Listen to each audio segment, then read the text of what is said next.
ya mulai ada konflik di kehidupannya ketika istrinya terlalu prioritasin pekerjaan dibandingkan keluarga. Dengan masa yang sekarang memang equality yang terjadi membuat dunia kerja itu diisi oleh para wanita-wanita karir. I'm not judging that. Cuman yang jadi concernnya adalah gue masih believe bahwasannya ibu itu adalah sekolah pertama untuk anak. Tapi sekarang banyak akhirnya generasi-generasi yang lontang-lantung, nggak jelas hidupnya di bawah kita nanti kalau seandainya ibu-ibunya itu mengejar karir, ambisinya dengan mengorbankan keluarganya. Gue menulis chapter ini sebenarnya gue terinspirasi sama 2 orang wanita hebat. Yang pertama CEO-nya PepsiCo. Gue ngeliat Indra Nui salah satu contoh yang menurut gue luar biasa. PepsiCo ini bukan jualan Pepsi doang dan dipimpin oleh seorang wanita imigran yang dia tidak meninggalkan keluarga ketika dia memimpin PepsiCo. Dia cerita ketika gue dengar cerita di interviewnya dia mengakui you can win in both. Dia bilang ibu yang stay home dan ngurus keluarga itu full time job. Karir is a full time job dan lu nggak akan bisa menang dua-duanya. Pasti akan ada yang terkorbankan di saat itu. Tapi bukan berarti nggak bisa lo lakuin. Tapi ketika dia kerja saat itu,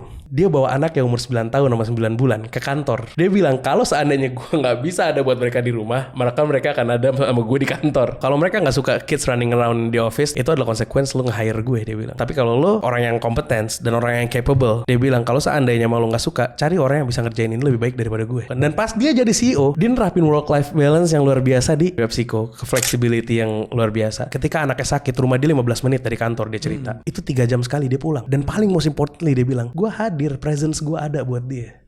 Lalu gue balik lagi ke kantor. Ya itu yang 15 3 jam menit. lagi, Kalau yang jaraknya 1,5 jam, kacau lah itu.